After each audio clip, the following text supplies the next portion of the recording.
അനുഗ്രഹിക്കപ്പെട്ട നല്ല സമയത്തിനായി ഞാൻ ദൈവത്തെ സ്തുതിക്കുന്നു, സ്തോത്രം ചെയ്യുന്നു.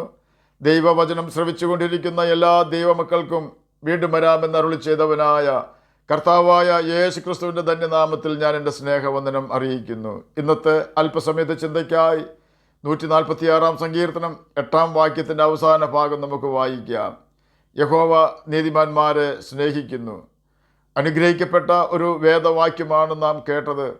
നീതിമാൻ ആരുമില്ല, ഒരുത്തൻ പോലുമില്ല എന്ന് റോമർക്കെഴുതിയ ലേഖനം 3 അധ്യായം 10 വാക്യത്തിൽ രേഖപ്പെടുത്തിയിരിക്കുന്നു. എന്നാൽ ഏത് നീതിമാന്മാരെയാണ് ദൈവം സ്നേഹിക്കുന്നത് എന്ന് നമുക്ക് ദൈവവചനത്തിൽ പരിശോധിക്കാം. റോമർക്കെഴുതിയ ലേഖനം 3 അധ്യായം 23 മുതൽ 26 വരെയുള്ള വാക്യങ്ങളിൽ നമുക്ക് ഇതിന് ഉത്തരം കണ്ടെത്തുവാൻ കഴിയും. ഒരു വ്യത്യാസവുമില്ല. എല്ലാവരും പാപം ചെയ്ത് ദൈവ തേജസ് ഇല്ലാത്തവരായി തീർന്നു. ഇതുകൊണ്ടാണ് റോമർക്കെഴുതിയ ലേഖനം 3 അധ്യായം 10 വാക്യത്തിൽ നീതിമാൻ ആരുമില്ല, ഒരുത്തൻ പോലുമില്ല എന്ന് രേഖപ്പെടുത്തിയിരിക്കുന്നത്. എന്നാൽ റോമർക്കെഴുതിയ ലേഖനം 3 അധ്യായം 24 വാക്യത്തിൽ അവൻ്റെ കൃപയാൽ ക്രിസ്തുയേശുവിലെ വീണ്ടെടുപ്പ് മൂലം സൗജന്യമായത്ര നീതീകരിക്കപ്പെടുന്നതെന്ന് രേഖപ്പെടുത്തിയിരിക്കുന്നു. കാരണം ഏകമനുഷ്യനായ ആദാമിൻ്റെ ലംഘനം മൂലം സകല മനുഷ്യരിലും ആദാം മൂലം പാപം വ്യാപരിച്ചതുപോലെ യേശു ക്രിസ്തു എന്ന ഒടുക്കത്തെ ആദാമിൻ്റെ അനുസരണം മൂലം ക്രിസ്തുയേശുവിൽ കൂടി സകല മനുഷ്യർക്കും ദൈവകൃപ ലഭിക്കുവാനിടയായി. യേശു പാപം ചെയ്യാത്തവനാണ്. പാപമറിയാത്തവനായ യേശു നമ്മുടെ പാപവും പാപത്തിൻ്റെ ഫലമായി ശാപവും അവൻ്റെ ശിരസിൽ ചുമന്നുകൊണ്ട് നമുക്ക് വേണ്ടി അവൻ പാപിയും ശാപഗ്രസ്തനുമായി ക്രൂശിന്മേൽ കയറേണ്ടി വന്നു. അതിനവനെ ആരും നിർബന്ധിച്ചില്ല. അവൻ തന്നെ നമുക്ക് വേണ്ടി അത് സഹിച്ചു. അവൻ ക്രൂശിക്കപ്പെട്ടപ്പോൾ നമ്മുടെ ആദാമ്യ പാപം ക്ഷമിക്കപ്പെട്ടു.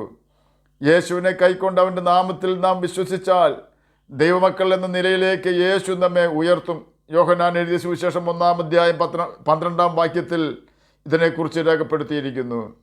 അപ്രകാരം യേശുവിനെ കർത്താവായി അംഗീകരിക്കുകയും നമ്മുടെ പാപങ്ങൾക്ക് വേണ്ടിയാണ് കർത്താവായ യേശു ക്രിസ്തു ക്രൂശിക്കപ്പെട്ടതെന്ന് നാം വിശ്വസിക്കുകയും നമ്മുടെ പാപങ്ങൾ ഏറ്റുപറഞ്ഞു ഉപേക്ഷിച്ച് മാനസാന്തരപ്പെട്ട് സ്നാനം മുങ്ങിയാൽ നാം യേശുവിൻ്റെ രക്തത്താൽ കഴുകൽ പ്രാപിക്കുകയും ദൈവമക്കളായി ദൈവഭവനത്തിലെ അംഗങ്ങളായി തീരുകയും ചെയ്യുന്നു. അപ്പോഴാണ് നാം ദൈവത്താൽ നീതീകരിക്കപ്പെടുകയും നാം നീതിമാന്മാരുടെ പട്ടികയിൽ എത്തിപ്പെടുകയും ചെയ്യുന്നത്. തൻ്റെ പുത്രനായ യേശു ക്രിസ്തുവിനെ വിശ്വസിച്ച് അവൻ്റെ രക്തത്താൽ കഴുകൽ പ്രാപിച്ച് പാപങ്ങളെ ഏറ്റുപറഞ്ഞ് ഉപേക്ഷിച്ച് വിശുദ്ധ ജീവിതം നയിക്കുവാൻ സമർപ്പിക്കുന്ന വ്യക്തികളെ സൗജന്യമായി നീതീകരിക്കുന്നു എന്ന് റോമർക്കെഴുതിയ ലേഖനം 3 അധ്യായം 24 വാക്യത്തിൽ രേഖപ്പെടുത്തിയിരിക്കുന്നു. ചുരുക്കി പറഞ്ഞാൽ ഒരു വ്യത്യാസവുമില്ല. എല്ലാവരും പാപം ചെയ്ത് ദൈവ തേജസ് ഇല്ലാത്തവരായി തീർന്നതുകൊണ്ട് നീതിമാൻ ആരുമില്ല, ഒരുത്തൻ പോലുമില്ല എന്ന സാഹചര്യം ഉണ്ടായി. എന്നാൽ തൻ്റെ പുത്രനായ യേശു ക്രിസ്തുവിൽ വിശ്വസിക്കുകയും തൻ്റെ പാപങ്ങൾക്ക് വേണ്ടിയാണ് യേശു ക്രിസ്തു ക്രൂശിക്കപ്പെട്ടതെന്ന് അംഗീകരിക്കുകയും ചെയ്തുകൊണ്ട് തങ്ങളുടെ പാപങ്ങളെ ഏറ്റുപറഞ്ഞ് ഉപേക്ഷിക്കുവാൻ തയ്യാറുള്ള വ്യക്തികളെ ദൈവം സൗജന്യമായി നീതീകരിക്കുന്നു.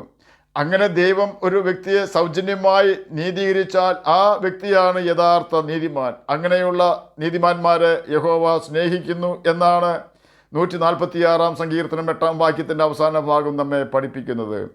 ദൈവത്തെ സ്നേഹിക്കുന്നു എന്ന് പറഞ്ഞാൽ ദൈവത്തിൻ്റെ കൽപ്പനകൾ അനുസരിക്കുക എന്നാണ് അർത്ഥം എന്ന് യോഹന്നാൻ എഴുതിയ സുവിശേഷം 14 അധ്യായം 21 മുതൽ 23 വരെയുള്ള വാക്യങ്ങളിൽ കൂടി കർത്താവായ യേശു ക്രിസ്തു നമ്മെ പഠിപ്പിച്ചിട്ടുണ്ടെന്ന് നാം ഓർക്കണം. എൻ്റെ കൽപ്പനകൾ ലഭിച്ച് പ്രമാണിക്കുന്നവൻ എന്നെ സ്നേഹിക്കുന്നവനാകുന്നു എന്ന് യോഹന്നാൻ എഴുതിയ സുവിശേഷം 14 അധ്യായം 21 വാക്യത്തിലും എന്നെ സ്നേഹിക്കുന്നവൻ എൻ്റെ വചനം പ്രമാണിക്കുമെന്ന് യോഹന്നാൻ എഴുതിയ സുവിശേഷം 14 അധ്യായം 23 വാക്യത്തിലും എന്നെ സ്നേഹിക്കാത്തവൻ എൻ്റെ കൽപ്പനകൾ പ്രമാണിക്കുന്നില്ല എന്ന് യോഹന്നാൻ എഴുതിയ സുവിശേഷം 14 അധ്യായം 24 വാക്യത്തിലും രേഖപ്പെടുത്തിയിരിക്കുന്നു. യേശുവിൻ്റെ വചനം അനുസരിച്ച് ജീവിക്കുന്നവൻ അവനെ സ്നേഹിക്കുന്നവൻ ആകുന്നു. അവനെ പിതാവ് സ്നേഹിക്കുന്നു എന്ന് യോഹന്നാൻ എഴുതിയ സുവിശേഷം 14 അധ്യായം 21 വാക്യത്തിൽ രേഖപ്പെടുത്തിയിരിക്കുന്നു. യേശുവിൻ്റെ വചനം പ്രമാണിക്കുന്നവരെ പിതാവ് സ്നേഹിക്കുന്നു. ഞങ്ങൾ അവൻ്റെ അടുക്കൽ വന്ന് അവനോടുകൂടെ വാസം ചെയ്യും എന്ന് യോഹന്നാൻ എഴുതിയ സുവിശേഷം 14 അധ്യായം 23 വാക്യത്തിൽ രേഖപ്പെടുത്തിയിരിക്കുന്നു. ഈ വാക്യങ്ങളുടെ എല്ലാം വെളിച്ചത്തിൽ ഒരുവൻ യേശു ക്രിസ്തു കാൽവരി ക്രൂശിൽ കഴിച്ച മഹാപാപപരിഹാര ബലി തൻ്റെ പാപങ്ങൾക്ക് വേണ്ടിയാണെന്ന് വിശ്വസിച്ച് താനൊരു പാപിയാണെന്ന് അംഗീകരിച്ച് തൻ്റെ പാപങ്ങളെ ഏറ്റുപറഞ്ഞ് ഉപേക്ഷിച്ചാൽ യേശു ആ വ്യക്തിയെ മാനസാന്തരപ്പെട്ട ക്രൂശിലെ കള്ളനെ അംഗീകരിച്ചതുപോലെ അംഗീകരിക്കുകയും അവനെ നീതിമാനായി പ്രഖ്യാപിക്കുകയും ചെയ്യുന്നു. തന്നെയുമല്ല, ആ വ്യക്തിയെ പിതാവ് സ്നേഹിക്കുകയും ചെയ്യുന്നു. ഇങ്ങനെയുള്ള ദൈവത്താൽ നീതീകരിക്കപ്പെട്ട വ്യക്തികൾ ദൈവത്തിൽ നിന്നും ജനിച്ചവരാണ്. അവർക്ക് വീണ്ടും പാപം ചെയ്യുവാൻ സാധിക്കാതെ വണ്ണം ദൈവസ്നേഹം അവരിൽ നിറഞ്ഞു വരുന്നു. അവൻ്റെ കൽപ്പനകൾ പ്രമാണിക്കുന്നുവെങ്കിൽ നാം അവനെ അറിഞ്ഞിരിക്കുന്നു എന്ന് അതിനാൽ അറിയുന്നു. അവനെ അറിഞ്ഞിരിക്കുന്നു എന്ന് പറയുകയും അവൻ്റെ കൽപ്പനകൾ പ്രമാണിക്കാതിരിക്കുകയും ചെയ്യുന്നവൻ കള്ളൻ ആകുന്നു, സത്യം അവനിൽ ഇല്ല എന്ന് 1 യോഹന്നാൻ 2-ാം അധ്യായം 3-4 വാക്യങ്ങളിൽ രേഖപ്പെടുത്തിയിരിക്കുന്നു. ഈ വാക്യങ്ങളുടെ എല്ലാം വെളിച്ചത്തിൽ ഒരു കാര്യം നമുക്ക് മനസ്സിലാക്കുവാൻ കഴിയും. ഭൂമിയിൽ എത്ര കോടി ജനങ്ങളുണ്ടായിരുന്നാലും അത്രയും ജനങ്ങളിൽ ദൈവത്തിൻ്റെ വചനം അനുസരിച്ച് അവനെ സ്നേഹിക്കുന്നവർ ആരെല്ലാം എന്ന് ദൈവത്തിന് കൃത്യമായി മനസ്സിലാക്കുവാൻ സാധിക്കും. ചിലരുടെ പേര് ദൈവം ജീവപുസ്തകത്തിൽ എഴുതി വയ്ക്കുമ്പോൾ ചിലരുടെ പേര് മണ്ണിലാണ് എഴുതുന്നത്. മണ്ണിൽ പേരെഴുതിയിരിക്കുന്ന വ്യക്തികളെ ദൈവം അറിയുകയില്ല. ന്യായവിസ്താര സമയത്ത് മനുഷ്യൻ ജീവിച്ചിരിക്കുമ്പോൾ ചെയ്ത പ്രവൃത്തിക്കടുത്ത വിധി ഉണ്ടാകുമ്പോൾ യേശു കരുണ കൂടാതെ ചില വ്യക്തികളോട് പറയുന്ന കാര്യം യേശുവിൻ്റെ ഐഹിക ജീവകാലത്ത് യഹൂദന്മാരോട് പറഞ്ഞത് ഇപ്രകാരമാണ്: ഞാൻ നിങ്ങളെ ഒരു നാളും അറിഞ്ഞിട്ടില്ല. എന്നാൽ ആ വാക്ക് യേശുവിൽ നിന്നും കേട്ടവർ പറഞ്ഞത്, ഞങ്ങൾ നിൻ്റെ നാമത്തിൽ വീര്യപ്രവൃത്തികൾ ചെയ്തില്ലയോ എന്നാണ്. യേശുവിൻ്റെ നാമത്തിന് ശക്തിയുള്ളതാകിയാൽ ആ നാമത്തിൽ അത്ഭുതങ്ങളും അടയാളങ്ങളും നടക്കും. കാരണം അത്ഭുതങ്ങളും അടയാളങ്ങളും കൃപാവരത്തിൻ്റെ പട്ടികയിലുള്ള കാര്യങ്ങളാണ്. കൃപാവരം പൊതുപ്രയോജനത്തിനുള്ളതാണ്. കൃപാവര പ്രാപ്തിനു വേണ്ടിയുള്ളതല്ല. കൃപാവര പ്രാപ്തൻ വിശുദ്ധിയിൽ ജീവിച്ചില്ലെങ്കിലും ദൈവം കൃപാവരങ്ങളെക്കുറിച്ച് അനുദപിക്കാത്തവൻ ആകയാൽ കൃപാവരം തിരികെ എടുക്കുകയില്ല. എന്നാൽ പാപം ചെയ്ത് ദൈവവചനം അനുസരിക്കാതെ കൃപാവര ശുശ്രൂഷയോ പ്രസംഗമോ നടത്തിയാലും ആ വ്യക്തികളെ ദൈവം ഒരിക്കലും അറിയുകയോ അവരെ സ്നേഹിക്കുകയോ ചെയ്യുകയില്ല.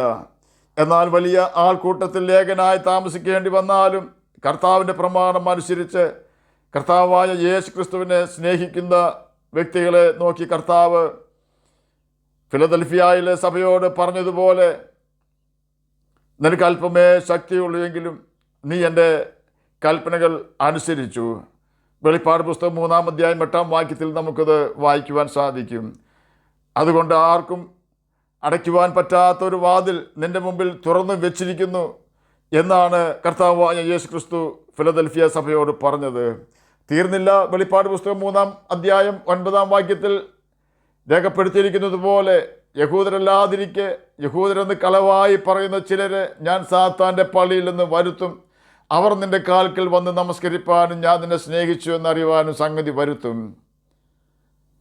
ആകയാൽ നമുക്ക് ദൈവകൽപ്പനകൾ അനുസരിച്ച് ജീവിച്ചുകൊണ്ട് നീതിമാന്മാരുടെയും വിശുദ്ധന്മാരുടെയും പട്ടികയിൽ യേശു ക്രിസ്തുവിനാൽ ഇടം പിടിക്കുകയും നിത്യജീവനാവകാശികളായി തീരുകയും ചെയ്യാം. അതിന് കർത്താവ് നമ്മെ സഹായിക്കട്ടെ എന്ന് പ്രാർത്ഥിച്ചുകൊണ്ട് ഞാൻ എൻ്റെ വാക്കുകളിൽ നിന്ന് വിരമിക്കുന്നു. നമുക്ക് പ്രാർത്ഥിക്കാം. ഞങ്ങളെ സ്നേഹിക്കുന്ന സ്വർഗീയ പിതാവേ, നല്ല വചനത്തിനായി അങ്ങയെ സ്തുതിക്കുന്നു, സ്തോത്രം ചെയ്യുന്നു.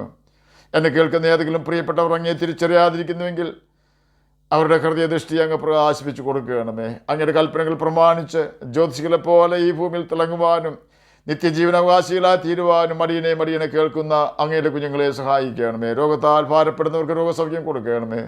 സാമ്പത്തികമായി ഞെരുങ്ങുന്നവർക്ക് അതിന് പരിഹാരം വരുത്തി കൊടുക്കണമേ. ജോലിയില്ലാത്തവർക്ക് ജോലി കൊടുക്കണമേ. പഠിക്കുന്ന കുഞ്ഞുങ്ങൾക്ക് പഠിക്കുവാനുള്ള ബുദ്ധിയും ജ്ഞാനവും ഓർമ്മശക്തിയും കൊടുക്കണമേ. പ്രാർത്ഥന കേട്ടതിനായി സ്തോത്രം. യേശുവിൻ്റെ നാമത്തിൽ തന്നെ ആമേൻ. കർത്താവ് എല്ലാവരെയും അനുഗ്രഹിക്കട്ടെ. സ്തോത്രം.